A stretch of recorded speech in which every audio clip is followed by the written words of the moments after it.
tem 3 anos de experiência com Ruby on Rails, atua profissionalmente com desenvolvimento para o web desde 2012, não precisa de um mouse para trabalhar. Então, com vocês, Rafael Gumieri.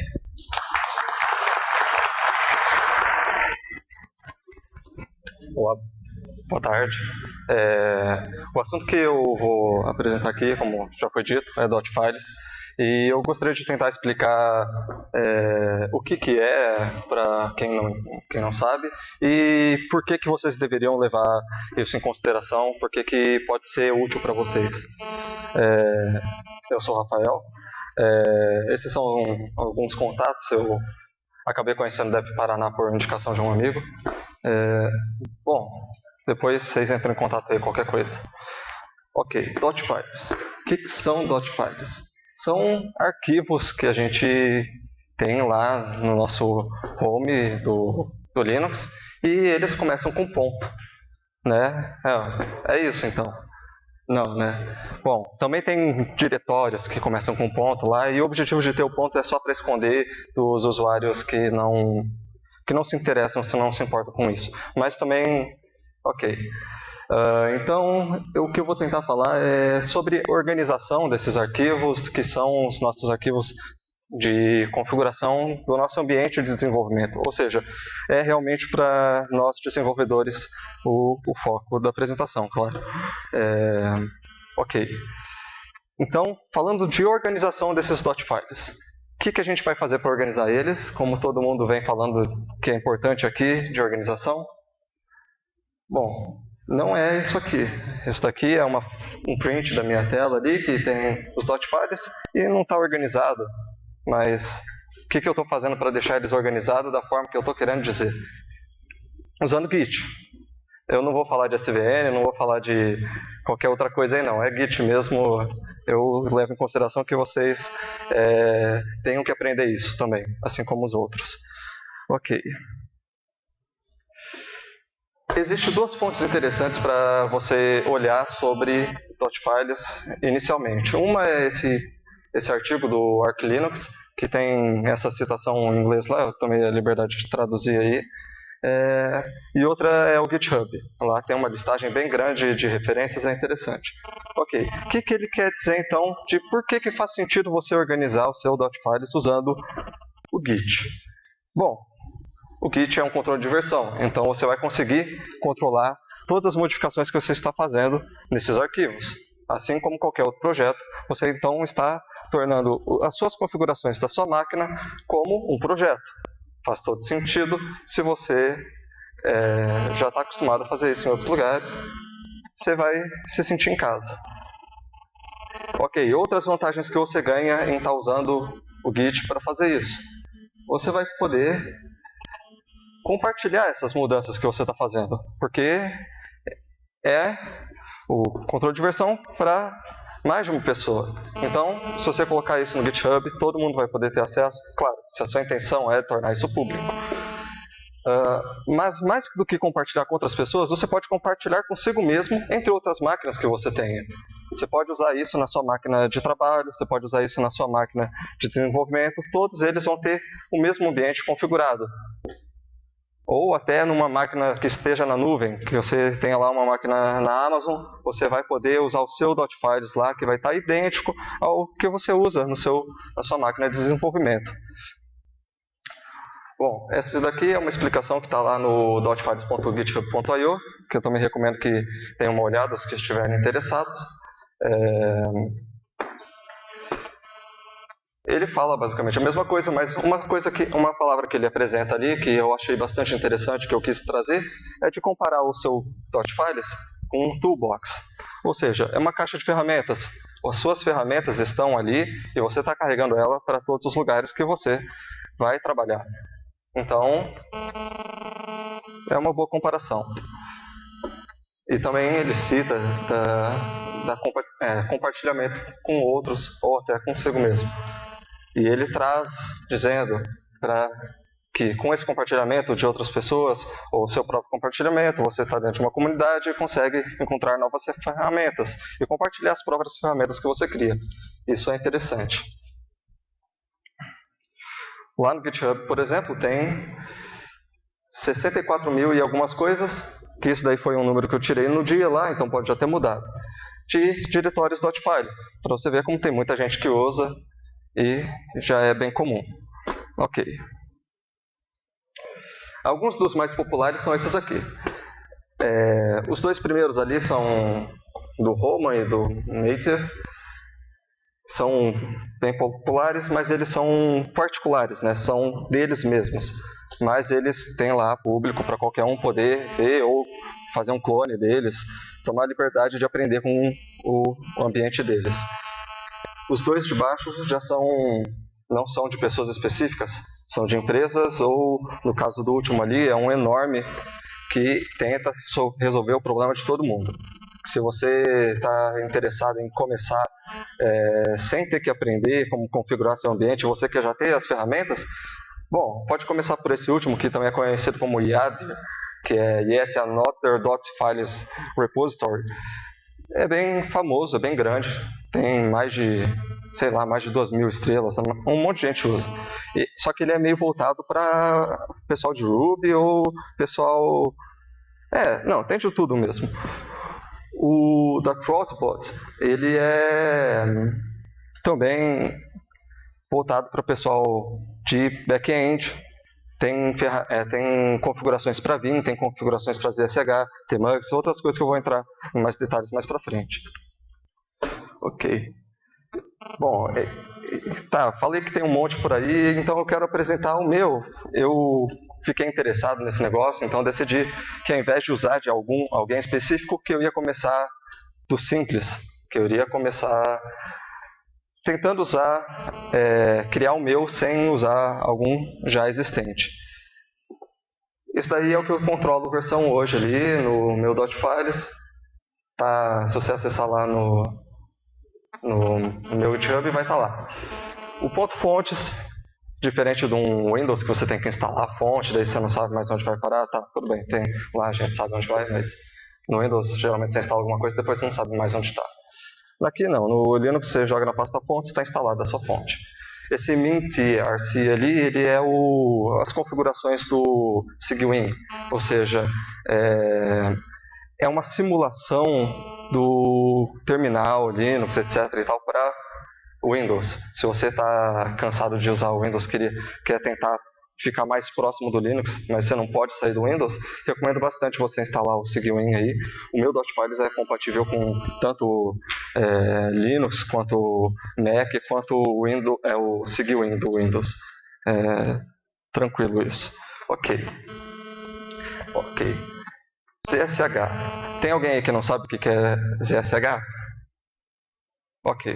Bom, vocês estão acostumados a ver aquela tela preta do Linux, que você digita comandos, parece uma programação, e realmente é uma programação? Ok. O ZSH é uma coisa não nova, mas ele estende aquela linguagem de programação que você escreve no terminal Linux, que é o Bash. Começou com o Bourne Shell, que é uma coisa mais antiga, mas hoje em dia todo Linux que você instala vem com Bash, não o Bourne Shell, que é bem antiguinho já. O ZSH, ele implementa as coisas do Bash, ferramentas que tem no Bash e outros ali, e ele continua completamente compatível com Bourne Shell, ou seja, ele pode ser usado substituindo, e tudo aquilo que você escreveu para Bash continua funcionando para ZSH. Só que, por que tem ele então? Porque ele traz muito mais capacidade de modificação, de customização do que o Bash. Em cima disso, em cima dessa capacidade de customização, surgiu, por exemplo, o O+SH, que é uma biblioteca cheia de recursos que estende, então, com o poder do ZSH, coisas que, por exemplo, bom, isso daí, esse print que está aí no fundo, é realmente o meu ambiente de trabalho. E está rodando um Bash normal aí, não tem nada gráfico. E essas coisinhas bonitinhas, assim, tudo coloridas e tal, isso é possível estender por causa do ZSH. E quem implementa esse tema específico, que é chamado Agnoster, que está configurado lá em cima, que eu defini lá e ele já carrega, então, é um tema que já vem no O+SH. Então, Ok, já vem aí. Ali no fundinho tem uma configuraçãozinha, porque eu pensei, poxa, tudo bem, eu tenho todas essas configurações que eu uso no meu ambiente de produção, mas tem algumas coisas, algumas configurações que eu gostaria de deixar só na minha máquina de desenvolvimento, ou configurações que eu gostaria de deixar só na minha máquina pessoal, ou etc. Tanto faz, né? Configurações que você não gostaria de deixar no seu compartilhadas em público, tanto faz. Daí eu estou carregando ali embaixo um zshrc.local, que então está continuando a execução desse script para um arquivo que não está carregado no meu .files. Ok, depois de zsh, o que a gente tem? O tmux ali, que é uma outra ferramenta que eu gosto bastante. Ela é bem divertida de usar e facilita bastante o uso de quem só fica dentro do terminal. Podem ver que a tela tem uma divisão que está bem clara, tem algumas divisões que não vão estar bem claras, mas acredito que dê para vocês identificarem que tem vários quadradinhos azuis ali, que na verdade cada um deles seria um terminal, mas todos eles estão virtualizados. A ideia que eu gosto de apresentar é que o tmux seria uma espécie de virtualização do terminal. Não é um termo que o pessoal explica, mas eu gosto de usar essa analogia porque, bom, uma coisa bem poderosa de se usar tmux, por exemplo, imagina que você acessou aquele seu servidor que está lá na Amazon e daí você executou um comando, você antes executa o comando tmux, está ali instalado, e você vai entrar numa seção do tmux, ok, que é uma virtualização do terminal, ou seja, você vai ainda estar num terminal. Daí você executa um comando que começa a demorar um monte. E você, de repente, tem que sair para almoçar, ou tanto faz. Você tem que sair. Você não pode deixar aquela máquina ligada ali, mas a máquina que está acessando remotamente vai ficar ligada. Você vai parar o processo? Não. Você pode simplesmente desacoplar aquela sessão que você estava vendo lá, e daí você pode ir em outra máquina, afinal de contas, você pode desligar a máquina que você está no momento, vai em outra máquina lá da sua casa, tanto faz, daí você acessa de novo aquela máquina que está na Amazon e reacopla a sessão que você estava. E vai estar lá rodando ainda. Claro, se estivesse rodando ainda. Se você demorar, tanto faz. Bom, então você tem essa espécie de virtualização do terminal que te permite deixar uma sessão separada e tal. A ponto de, por exemplo, ali embaixo tem vários numerozinhos, cada um deles é uma sessão diferente. Eu estou com todos eles abertos ali. Claro que isso daí foi só para demonstração. Eu não ia ter tantas sessões abertas trabalhando ao mesmo tempo. Não sou tão multitarefa assim, não. Mas, bom, e esse arquivo que está à esquerda é o arquivo de configuração do meu tmux ali. Abri só para demonstração mesmo. E tem alguns plugins do tmux que eu acho bem interessantes. Um deles, principalmente, que eu gostaria de citar aqui, por exemplo, que é o Resurrect, que eu uso principalmente para não precisar daquele recurso que tem no Sublime, de você poder salvar a sua área de seus projetos, e daí toda vez que você abre o Sublime já está lá todos os seus projetos abertos, certo? Como eu gosto de ficar só no terminal mesmo, o que eu faço? Eu tenho esse Resurrect, que é uma ferramenta que permite eu salvar todas as sessões que estão abertas no momento. É só dar um Ctrl S ali, ele salva a sessão, e daí eu posso desligar a máquina, religar a máquina. Quando eu mandar restaurar a sessão, que é só dar um Ctrl R ali, ele já vai restaurar a sessão do jeito que estava antes. Então todo o meu workspace já está todo carregado ali, com todos os programas que estavam abertos, eles voltam a ficar abertos, como se eu não tivesse desligado a máquina. Ok. Bom, eu gosto do Vim também. Eu sei que o pessoal gosta bastante do Sublime e realmente o Atom tem se superado cada vez mais e provavelmente ele vai trazer muito mais recursos que o Sublime logo, mas o Vim faz tudo o que o Sublime e o Atom fazem, com uma diferença, claro. Você tem que instalar um monte de plugins, tá? Tudo bem, mas pelo menos eu não saio do terminal. Eu continuo ali só na minha tela preta com 16 cores divertidas. esse arquivo que está aberto aí é o meu arquivo de configuração do Vim, também curtinho, tem só algumas modificações para alguns comandos extras, por exemplo, Ctrl S para salvar. Só um detalhe, para você conseguir usar um comando Ctrl S no terminal, você precisa desabilitar um negocinho chato ali, que é um recurso antigo pra caramba no Linux, que infelizmente ainda não desabilitam por padrão, mas senão, se você apertar Ctrl S no terminal, vai ficar tudo travado. Então, deem uma olhada nos files existentes, ou deem uma procurada sobre isso, para vocês conseguirem fazer isso. Ok. Realmente dá para fazer tudo que o Sublime faz, até aquele negócio de ficar dando Ctrl D lá, que seleciona várias palavras, isso também dá para fazer no Vim, tá? Não é... Tudo bem que só foi feito depois que fizeram o Sublime, né? Daí o pessoal do Vim, não, também quero, e fizeram. Mas estende-se ao infinito. Ok, agora que eu falei de tudo isso, eu queria desafiar os interessados ou os motivados a também fazerem o de vocês. Porque, bom, se vocês são programadores e vocês têm que estar sempre tendo um desempenho interessante, ficar tendo que mexer o mouse toda hora, ficar tendo que trabalhar com a interface, às vezes pode ser desprodutivo. No terminal, a gente tem muitas ferramentas que são automatizadoras e você pode escrevê-las de forma muito fácil. E, bom, eu tenho scripts em casa só para fazer coisas que eu faria, que não tem nada a ver com trabalho, mas eu uso lá só para ganhar mesmo, não perder tanto tempo fazendo alguma coisa tipo, eu queria desligar o computador que está rodando em outro lugar, eu não vou ficar tendo que acessar ele remotamente, executar, dar um shutdown nele, não. Eu faço alguma coisa ali e acabou. Mas para isso, desculpa aí, esse slide parece muito com o do Matheus, mas eu já tinha feito ele também. É interessante que, pelo menos, ele que apresentou sobre front-end tocou nesse assunto, ou seja, o front ou o back, etc., todos eles ganham muita produtividade se você utiliza o console. Não faz sentido você ter medo do console se você quer ser um bom desenvolvedor. Você vai ganhar realmente produtividade com isso. Para isso, então, se vocês estão fazendo seus dashboards, experimentem explorar, ver os dos outros, ou seja, essa cultura de programador, de desenvolvedor, que é explorar, aprender coisas novas.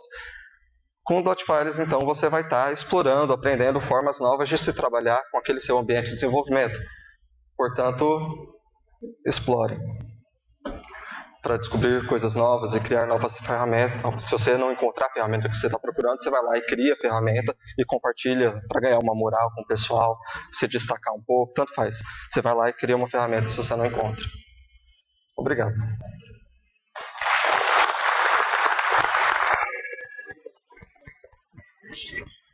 Perguntas? Galera, quem tiver perguntas, se levantar a mão, na esquina, leva o microfone.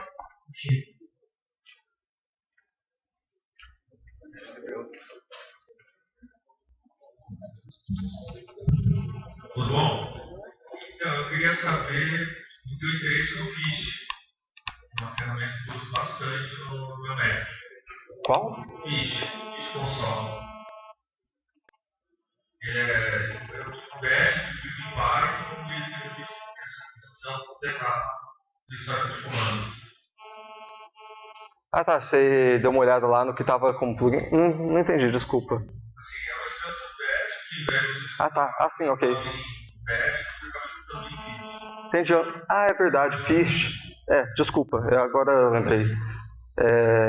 Realmente eu não dei uma olhada nele, eu já vi, mas eu não cheguei a explorar. Para mim, acaba sendo muito bom por causa do recurso de completar comando. Então, Ah, sim. eu vou digitando e ele vai completando para mim pelo seu dinheiro.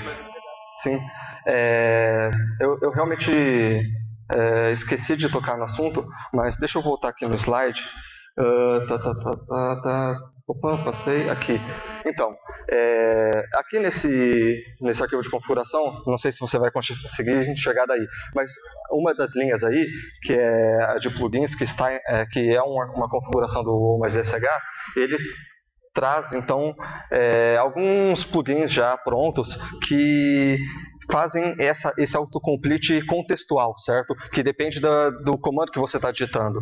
Por exemplo, os que estão ali são todos contextuais. Tem, por exemplo, o do Docker. Ou seja, você começa a digitar o comando do Docker, daí você pede para autocompletar ali dando Tab, ele vai mostrar as opções que você tem, porque ele sabe que você está tentando executar aquele comando e agora você quer saber outras opções a partir daquilo. Daí você digita aquele comando, ele vai, você está querendo dar um start em algum container. Ah, então tá. Então vamos ver quais são os containers que você pode startar. Sim, com o ZSH isso é bem possível. Ele também estende dessa forma. E a outra pergunta é se ele mexe mesmo para escrever. Por exemplo, os programas executísticos, ele escreve em Python. Então, por exemplo, eu não tenho E. Eu tenho que usar um ponto e vírgula para usar os comandos. Não, com o ZSH ele é completamente compatível com Bash. O comando que você escreveu em Bash ele vai rodar no ZSH normalmente. Ele só estende mesmo algumas funcionalidades, ele não perde a compatibilidade.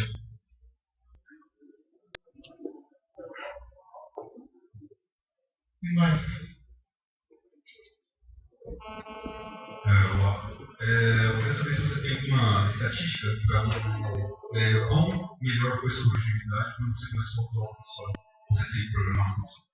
Olha, difícil. Tá tanto tempo lá. Eu uso o console há bastante tempo. Eu posso dizer que eu não usava console na época que eu programava em PHP, mas também eu usava Windows. Então, quando eu mudei para Linux, eu já pensei que eu tinha que aprender como que era o ambiente de Linux. O que eu posso dizer de ganho de produtividade seria que você, ao invés de ficar procurando onde estão as coisas e tal, você vai lá e executa o comando e acabou. É meio difícil trazer uma estatística.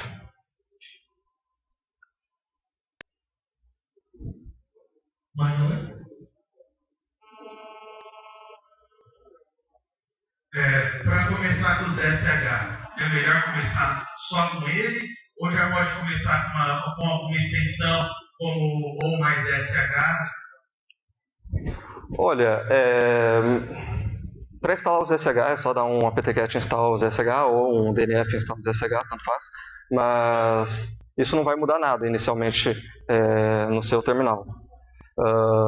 A partir disso, se você tiver interesse, você pode realmente começar a ver o que você pode fazer com isso. Mas como no caso eu estava querendo mesmo deixar bonitinho assim, e também já começar a usar isso lá no trabalho, daí eu realmente já instalei o OMSSH e não vi nenhum problema nisso não. Agora, se você realmente quer entender só o ZSH em si, tudo bem, o OMSSH ele é só uma coletânea de plugins para você já ter eles ali, assim como se você fosse instalar um .files de algum outro terceiro, só que, no caso, só para esses plugins do ZSH mesmo.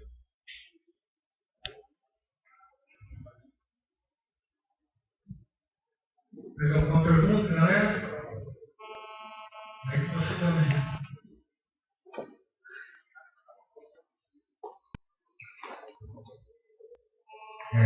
Lá a gente tem umas soluções próprias e a gente começou. A galera começou a usar agora o ZSH com mais ZSH. A gente tem um problema que a forma do complete do Bash ele não funciona no ZSH. Queria saber se já passou por isso. Que tipo de problema? A função complete do Bash, eu fazer meu script, quando eu apertar o tab, ele completa. O complete mesmo. Eu crio lá uma função dash, lá, XPTO, underline complete, lá dentro eu faço aquela função ter esses parâmetros complete. No Bash ele funciona normal. Aí eu vi que eu teria que criar um plugin para o O mais SH. Queria saber se você já passou por isso não teve que criar um plugin, mas uma solução mais rápida. Não cheguei a fazer nenhum tipo de autocomplete direto. Eu tentei modificar o 1 lá, mas daí já era um plugin existente, eu só tentei alterar ele mesmo. Então, realmente... Então você está querendo dizer que existe realmente alguns problemas com relação ao autocomplete entre o PST e o ZSH. Interessante. Eu não sei se é do ZSH ou do OpenSSH que não consegue... Assim. Uma coisa interessante seria tentar isolar depois. Ver só... Pensar sem o OpenSSH. Exato.